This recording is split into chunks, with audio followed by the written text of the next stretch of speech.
Well, hello everybody, and welcome to the channel. Got a little project I'm working on here. I made one for my car, and a friend of mine wanted me to do one for his. I took a 1955 Chevy Belair AM radio and converted it over to Bluetooth, and it worked out pretty good on mine.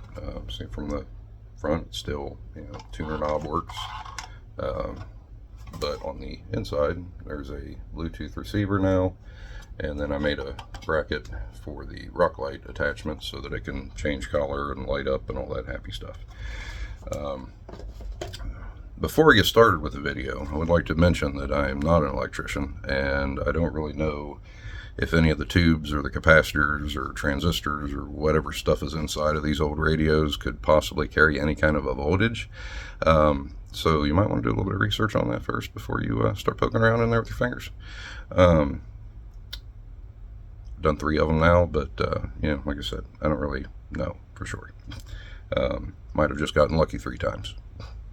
But anyhow, that being said, do some research, make sure this safe to tear apart, because there could be anything inside of these things. But it's not too hard to tear apart and convert over. Just a few little simple steps. And I've had a lot of people ask me about how I did it, so I figured I would just make a video and post it, and that way I can share it with people that want to know how to do it. So that being said, let's get into tearing this thing apart.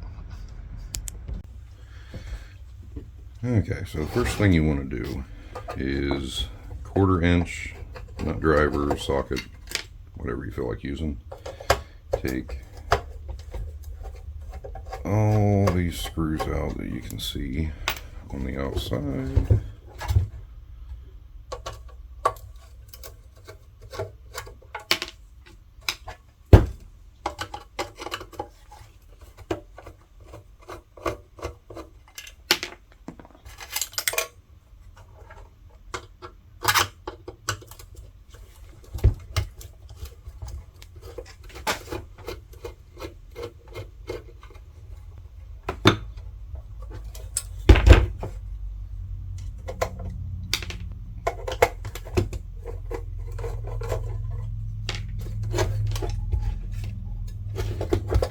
And this one right here.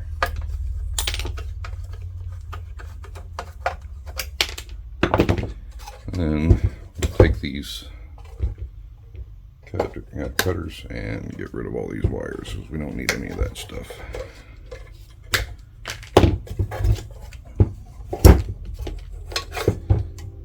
They're just going to be in the way later.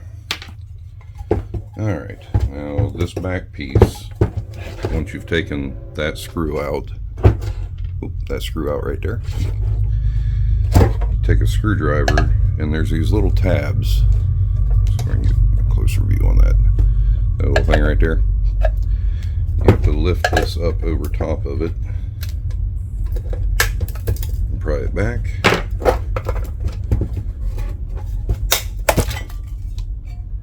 Try not to knock your camera over if you're using a camera. And that exposes a bunch of the stuff in here. Now there are 2 screws up inside here that you need to take out that are just flat heads.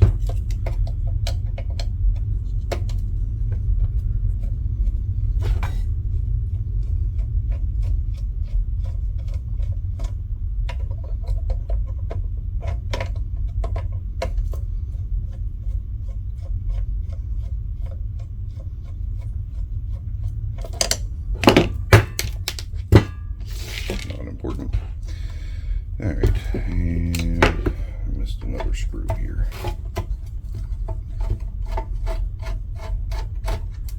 You don't have to be real careful taking this apart, just because there's not a whole lot that you're going to need to reuse.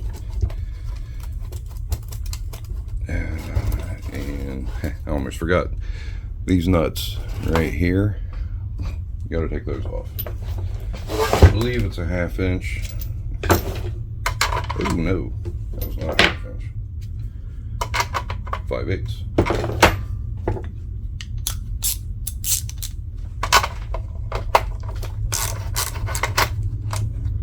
loose.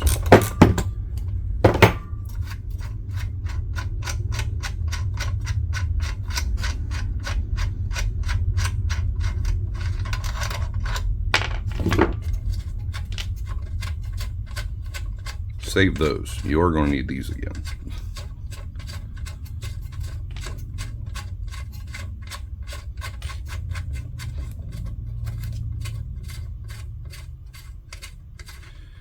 So I'm going to set these in that piece there. Okay, now this won't come all the way off just yet because there is a couple other things that you got to take and cut. It's kind of hard to see in here, but there's a few wires that you're going to have to cut with the snips, and again, we don't need any of this wiring, so I mean, I'm sure there's probably another way to take this apart to preserve that stuff if you're trying to rebuild one of these. But with the condition the wires are in, it's a 70-year-old radio, I don't trust it to not catch on fire in the car, so I don't want to reuse it. Now, something else that you can take out once you get this to kind of start to pull out, there's a few more of those 1/4-inch screws here and there that'll make this come apart easier. And there's another. There we go. Come on. Alright, now I'm going to cut all these wires so it'll come loose. Again, old nasty wires that I wouldn't trust, so I don't need to worry about those. Okay, now this big hunk of stuff here, the only thing off of this that you may want to use, depending on how you do your lights, this little box right here. The one that I did for my friend, the rock lights that he bought, that we bought for his, fit perfectly inside of this little metal cover. I just had to drill a couple holes in it and mount it in here, and I could put that rock light perfectly inside of there, and I use that as a mount. If you're not using rock lights, you don't need this. I'll go ahead and take it off to preserve it just in case. Did you end up using it for something? This radio I just got basically to do this video with and help people out. So all this stuff here, junk. Don't need it. Alright, so now you can't pull this out because this light fixture is in the way. It's a GE 53 bulb, I believe. Just kind of wiggle it a little bit and sometimes it'll pop out easy, sometimes you got to kind of get behind it.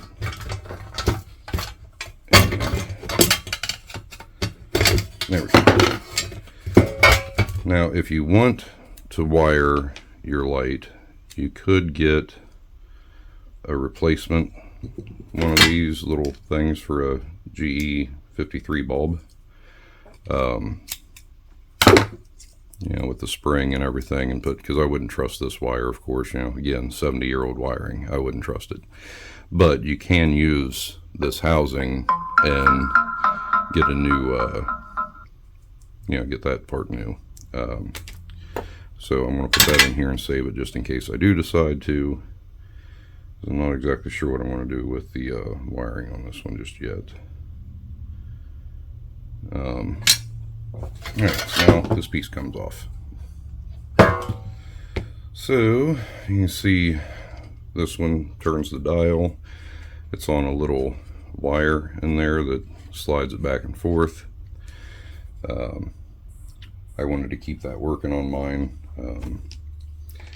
Couple more screws right here. I think those might actually be smaller than a quarter. Yep, they are. Alright, let me go grab another wrench because I did not bring anything that small in here with me, and I will be right back. Okay, I guess I lied. It is a 1/4 inch. I just couldn't get my nut driver on it at the right angle. So take that screw out, or that screw out.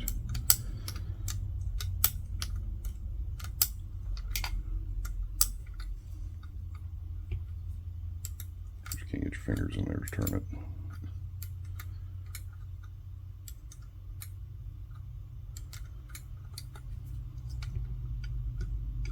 There we go.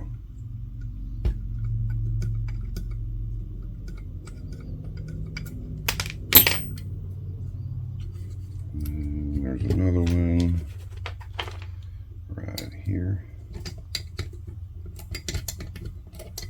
So there's two of them on this tuning control, or whatever it's called. I'm not a radio repair guy, so I don't really know what all these parts are.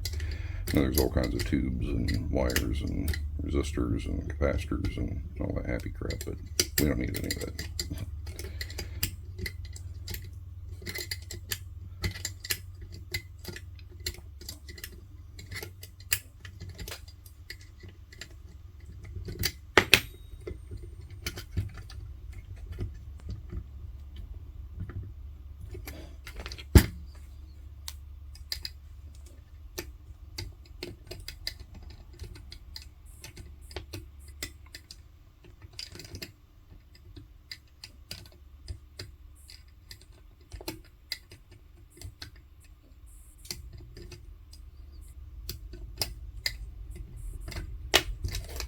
Okay, this thing, trash, don't need it.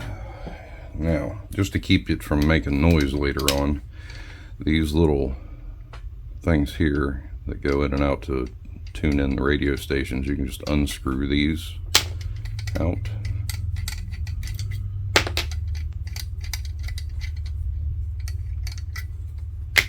Alright, and now this screw right here we have to take out because we need to adjust, or we need to knock off these two outside parts so we can get access to this rod so we can grind it to fit the new radio. Let's see, is that one 5/8 too? Yes, it is. Alright, so yes, it is 5/8 as well. So I'll break that loose. And back it off.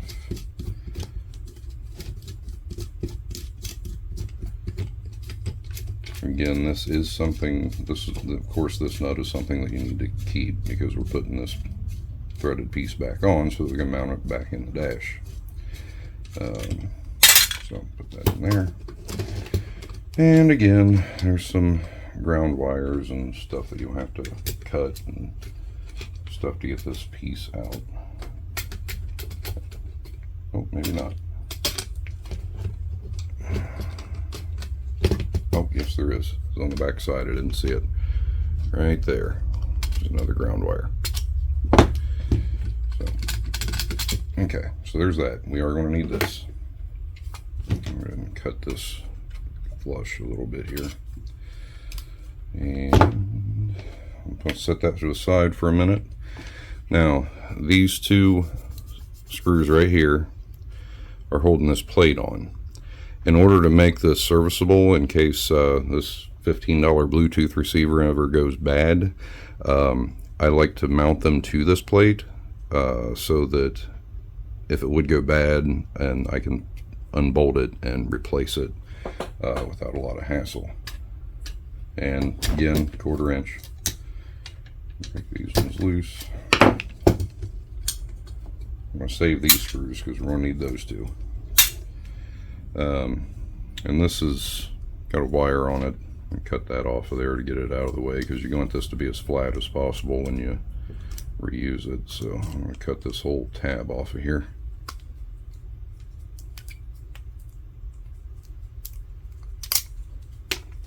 And the same with the one on the other side. Again, there's probably a better way to do that, but that works. Okay, save this.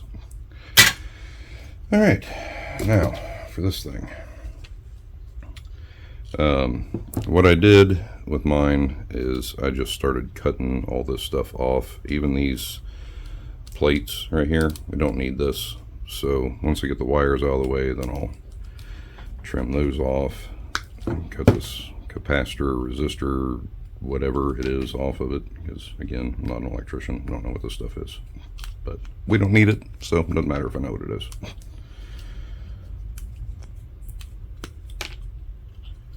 Just try to get this stuff to make it a little bit easier to work with.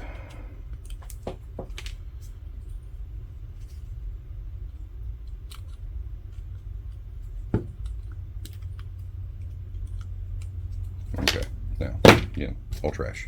Don't need it. Alright, now there is probably a simpler way to take these apart, but the only thing I did with mine was just kind of get in here and just start prying until I can break this stuff apart. Be careful not to stab yourself in the process, of course.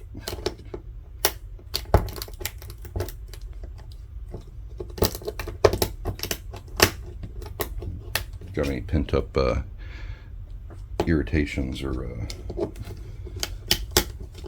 anger issues, you can take it out on this thing.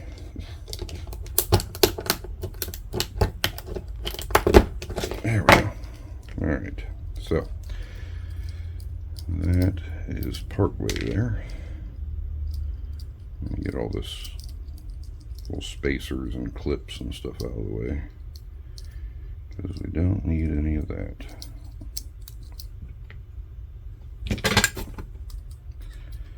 Just don't want to damage this brass rod that's going through it, because that is how we're going to turn the radio off and on and adjust the volume so that it can act like an actual factory stereo, just Bluetooth.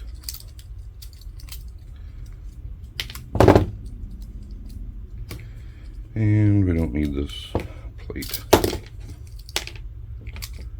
so break it off. Yank the wires out of there. And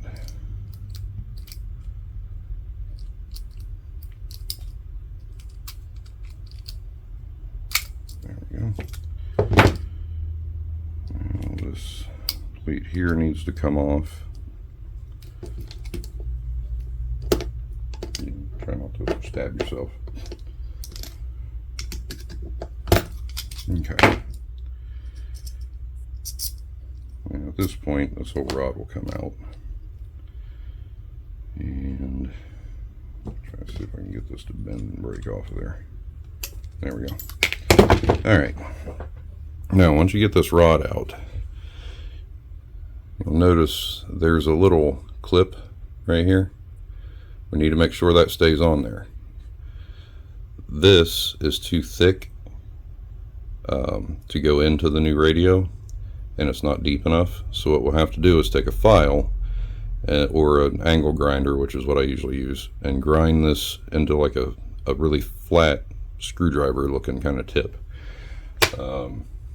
because, well, probably not going to be able to see it real well with that one, so I will get the radio I'm using. Now this one, I'm going to do a little experiment with this one. So this isn't the normal, or the Bluetooth receiver box that I bought for the other two radios that I did. This one has USB auxiliary input and Bluetooth, and you switch between them by pushing on the volume button to switch between the what you're using. But ultimately what you need this to do is, see that little slot? Let me get the camera to focus. Come on, focus. There we go. That little slot is where this is going to slide into. So you have to grind this brass rod until it fits into that slot without cutting this little washer off. And that is that's it for the disassembly. I'll do another video of the reassembly, and then another video of the test, and then I will put them all together in one long video so that people can follow along with the process and pause it when they need to and all that happy stuff. So have fun ripping it apart. Alright, so I am going to assemble the board. It came with all these little pieces here and these little standoffs. This one is a little different than the one that I used before. This one just has the one standoff, and then there's this plate that has a protecting covering over it that I JB welded to some starter shims, and then to that piece that I talked about saving earlier that you can screw into. So this one seems a little bit possibly tougher to assemble, just because these parts are so small. Because you have to hold this and then screw these into it. So these little brass standoffs are going to keep this from touching any of this stuff, so that that plate can rest on it. Before assembling this into the unit, I'm going to go ahead and get these covers on, and then I'll show you the completed thing when I'm done. Because I mean, we're just kind of screwing things together. I don't figure you want to watch me do that forever. So I'll be right back. Alright, I have the box assembled. The covers really, not really assembling a box, just sticking the covers on. Something else that I did off camera was, remember me mentioning that you needed to grind that, there we go. Had to grind that down so that it would fit. This box is a little different than the straight Bluetooth one that I had, so I had to grind the actual volume knob a little bit too so that it would fit properly.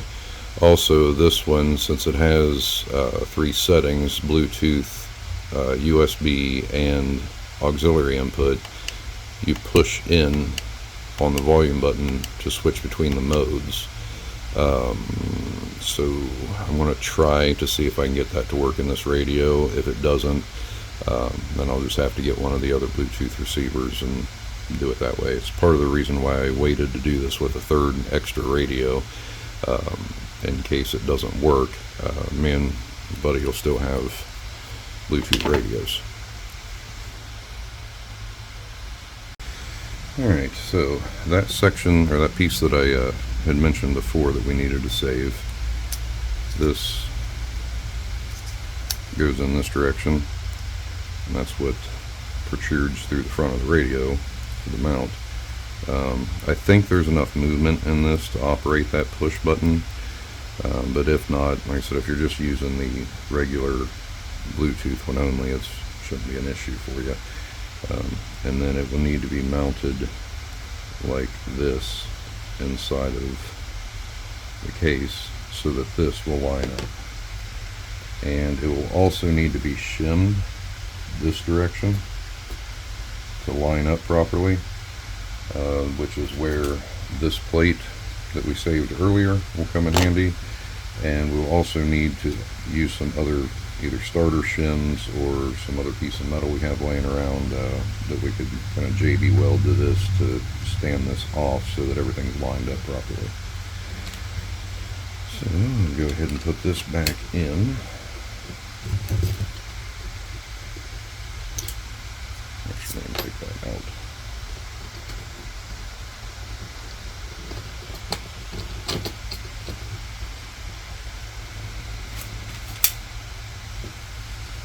Put the thinner of the nuts that we've got over there that goes on first. And again, that is a 5/8 socket. So once I get this back on, I'm going to snug that up.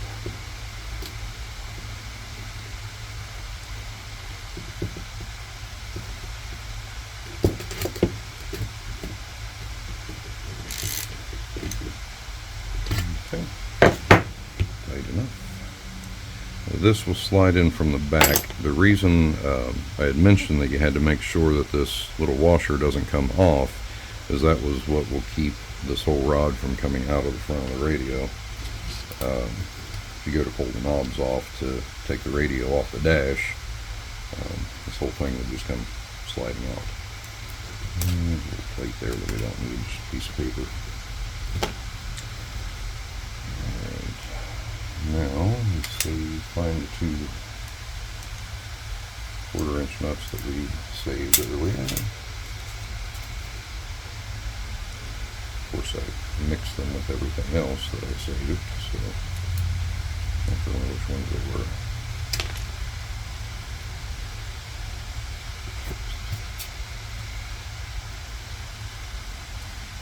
Yeah, that was these 2. Okay.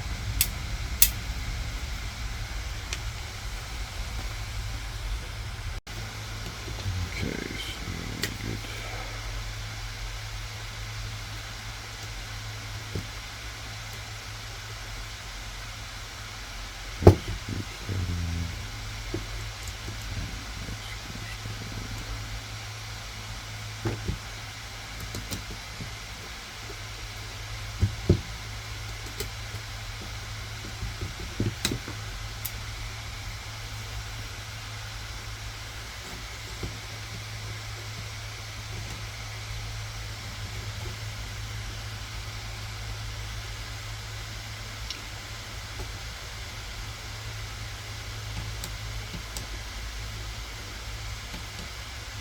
Alright, so as you can see, let me grab this. You can see the gap that we need to make up between that plate and the receiver so that the volume knob is lined up with the factory volume knob. And it looks like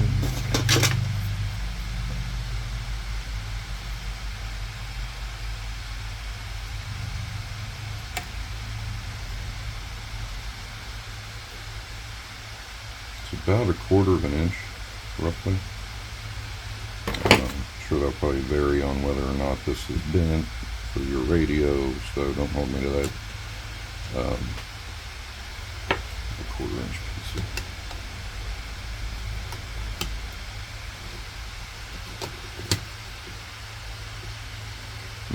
That's a bit too thick.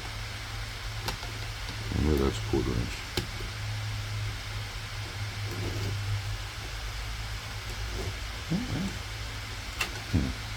Hardest part about lining this up is trying to hold 15 things with 2 hands.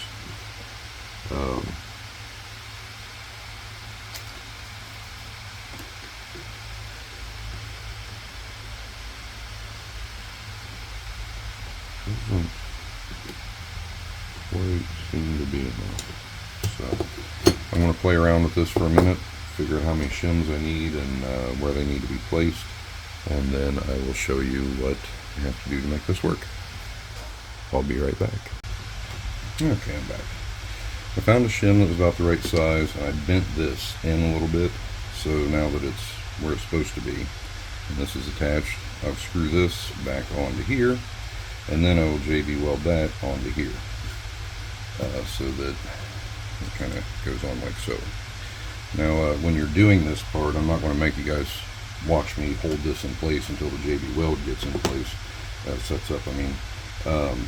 But you want to turn this a little bit as it's hardening up, just to make sure that you get this centered, because if it drops or goes funny, it can cause it to not turn right and get on a bind, and it won't turn as smoothly as it should.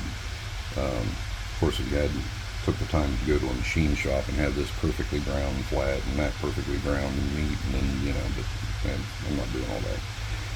This works, and both of those that I did turned out fine, so I'm not going to make you sit here and watch me hold this together, so I'll go ahead and get that part done, and then I will be right back and show you how it went. Alright, so where we left off, I went ahead and took this back off so that I could put a little bit more JB Weld around the edges just to make sure it's good and solid. Remember to slide this back in before you put this on because it feeds in from the back. And slide this back up on here.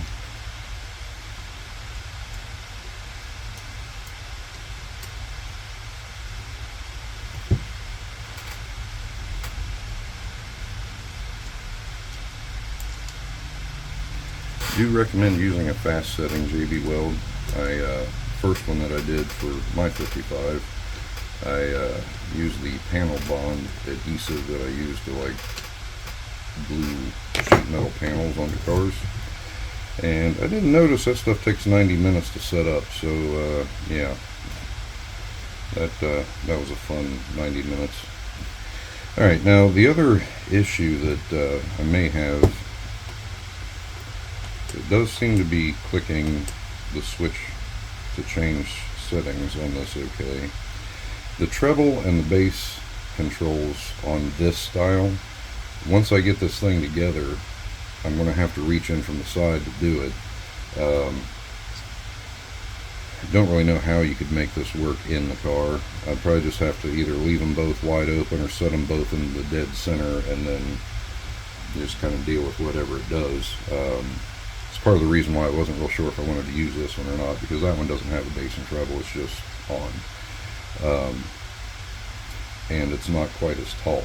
So the other part that I'm concerned with, let's test this and see if it fits. I took this cover out in the garage because it had a lot of surface rust on it. Hit it with a 3-inch roll-lock disc and cleaned it up and painted it just for the getting that off. Oh, perfect. Oh boy, I don't know if you can tell or not, but that just barely made it. That is close. That one is a lot wider than the other one.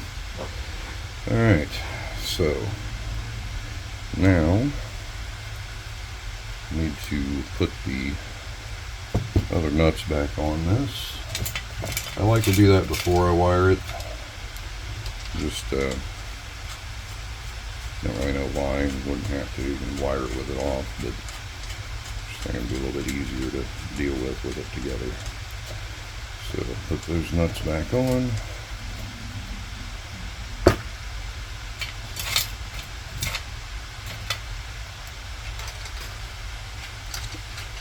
Now this radio I bought didn't come with knobs, so I just ordered a set to come. So whenever they get here, I can throw some knobs on it.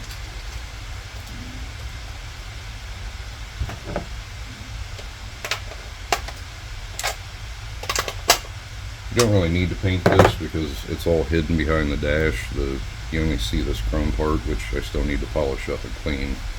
But I want to test it first before I go through all that hassle, just to make sure that it works. Alright, so now it's mounted. You can see in there, when you turn the knob, it turns. When I push on the knob, it changes the settings from auxiliary, Bluetooth, and USB. So hopefully this works. But yeah, there's definitely no room to get in here to adjust that bass and treble easily. Definitely couldn't do it in the car because the glove box is mounted underneath of it, so you would have to take the glove box out and try to snake your hand up in there, and then however you do the light, yeah. One drawback to this. So yeah, once I'll test it out of the car, adjust those to where I need them, and then I'll put a drop of super glue on them or something so they don't accidentally move, and then just leave it. And for the wiring, I'll get that stuff all out and show you how I wired it. Alright, so for the wiring part, I bought like a pack of 10 of these connectors off Amazon. They're not really for a radio because the collars aren't really correct for trying to run, radio. So you got positive and ground and, matching collars and all that fancy stuff, but it works. Main one, it comes with this power cord. So I'm going to hook the yellow to the hot and the black to the ground.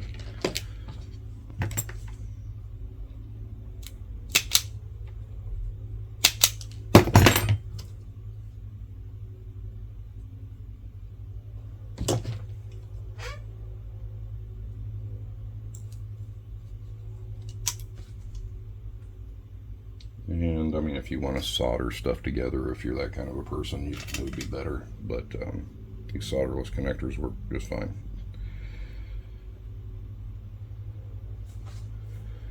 Use these with a little bit of heat shrink on them when you're done, and it'll be good enough. Make sure they're good and snug. Open that up just a little bit more. Again, I'm not an electrician, so don't judge me too much on this.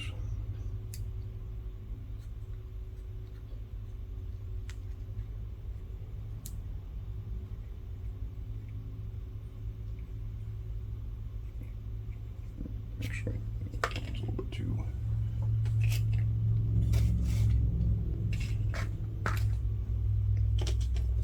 Yeah, do this one. Should work.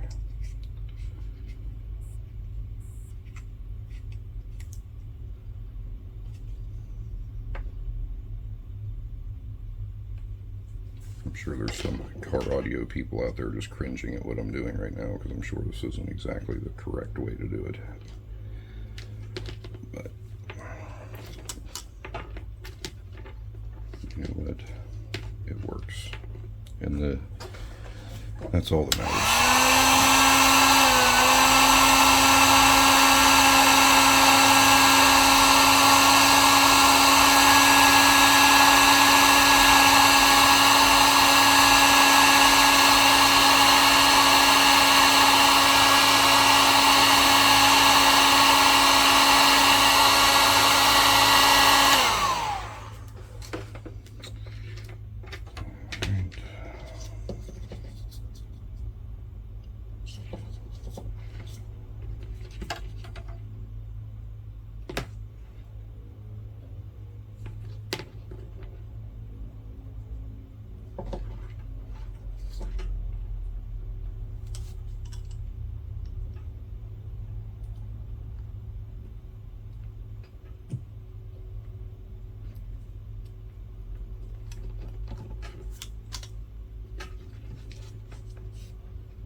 And I do realize that I'm probably using the wrong size of heat shrink tubing, but it's shrinking down far enough to do its job.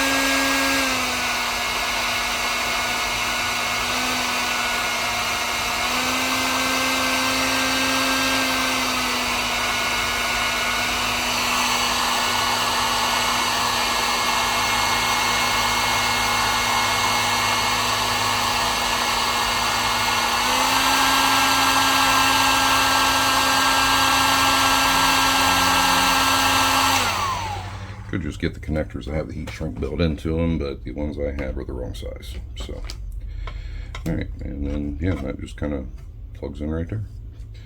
And then the speaker wires, with these ones, I had kind of color coded them as far as, you know, like the orange was the positive for the left and the blue was the negative for the left, and then the white and the gray I used for the right side. And that leaves you with these two extra ones. My radio, I took these out and I just used 6 wires, and I wired the hot straight to my light, so that whenever the radio was on, the light was on. If you want it to come on with your headlights, then you know you can wire that part in however you want to do it. It's really up to you at that point, because you can do it any way you want. You can run it to a toggle switch if you want. You can run it to a cigarette lighter adapter and just plug it into a cigarette lighter and unplug it when you don't want to use it. Run it off of a battery when you're at a car show that way or something, you know, instead of using your actual car battery if you wanted it to be playing like Wolfman Jack or something. And then these little pins, of course, just like most speaker connections. Just loosen the screws and put the wire in and tighten the screw down, and there you go. So I'm not going to make you watch me do that because that's kind of a straightforward, obvious thing. And then I've got a couple other things before I put this back together, so I'll be back once I get this wiring done. Alright, I got the wires screwed into the places where they go for the speakers. We got the power hooked up. I've got these little little two-way tape plastic things for zip ties. I usually stick one right dead center on top of that, and then get a little zip tie out of here. And this power wire, I like to loop up through that and hold in place because this radio is kind of a pain to get to. It's not terrible, but I mean, you do have to take the dash out, or the glove box out. You don't have to take the dash out, but you do have to take the glove box out, and it's just a cardboard thing with some screws in it, so less frequently you got to take that apart, the better. So just kind of get that so that it holds that in place.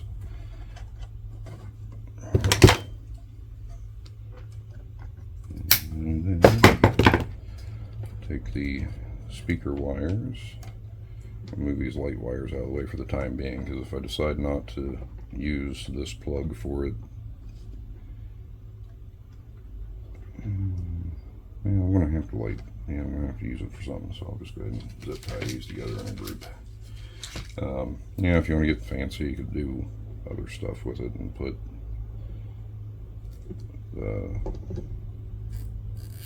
conduit stuff on it they use for trailers and other wiring in the wood.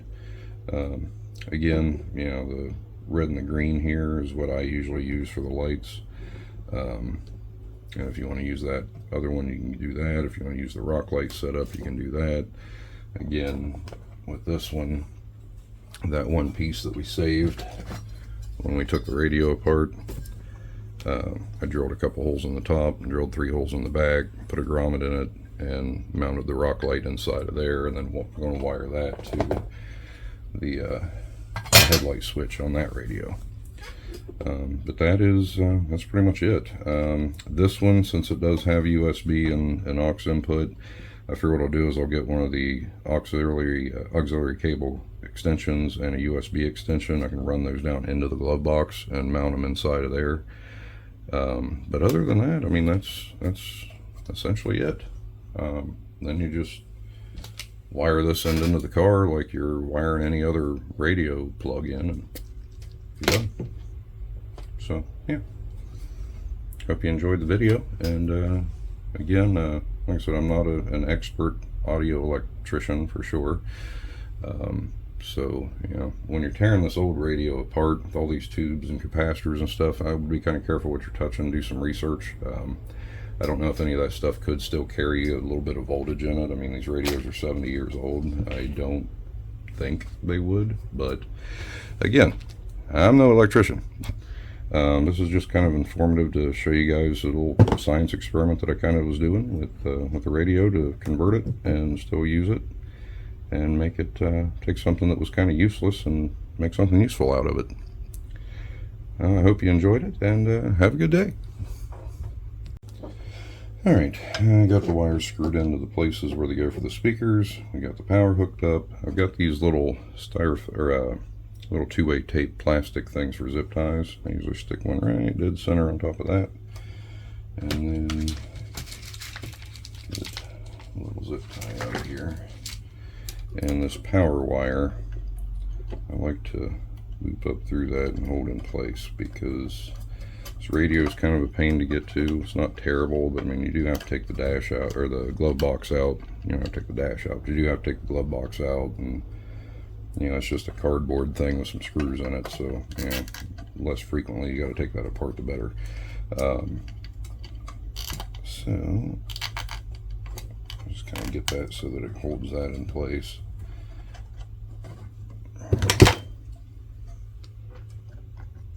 And then take the speaker wires, move these light wires out of the way for the time being, because if I decide not to use this plug for it, I'm going to have to I'm going to have to use it for something, so I'll just go ahead and zip tie these together in a group. If you want to get fancy, you could do other stuff with it and put the conduit stuff on it used for trailers and other wiring of the wood. Again, the red and the green here is what I usually use for the lights. And if you want to use that other one, you can do that. If you want to use the rock light setup, you can do that. Again, with this one, that one piece that we saved when we took the radio apart, I drilled a couple holes in the top and drilled 3 holes in the back, put a grommet in it, and mounted the rock light inside of there, and then we're going to wire that to the headlight switch on that radio. But that's pretty much it. This one, since it does have USB and aux input, I figure what I'll do is I'll get one of the auxiliary cable extensions and a USB extension. I can run those down into the glove box and mount them inside of there. But other than that, I mean, that's essentially it. Then you just wire this end into the car like you're wiring any other radio plug-in, and you're done. So yeah, hope you enjoyed the video. And again, like I said, I'm not an expert audio electrician for sure. So when you're tearing this old radio apart with all these tubes and capacitors and stuff, I would be kind of careful what you're touching. Do some research. I don't know if any of that stuff could still carry a little bit of voltage in it. I mean, these radios are 70 years old. I don't think they would, but again, I'm no electrician. This is just kind of informative to show you guys a little science experiment that I kind of was doing with the radio to convert it and still use it and make it take something that was kind of useless and make something useful out of it. I hope you enjoyed it, and have a good day.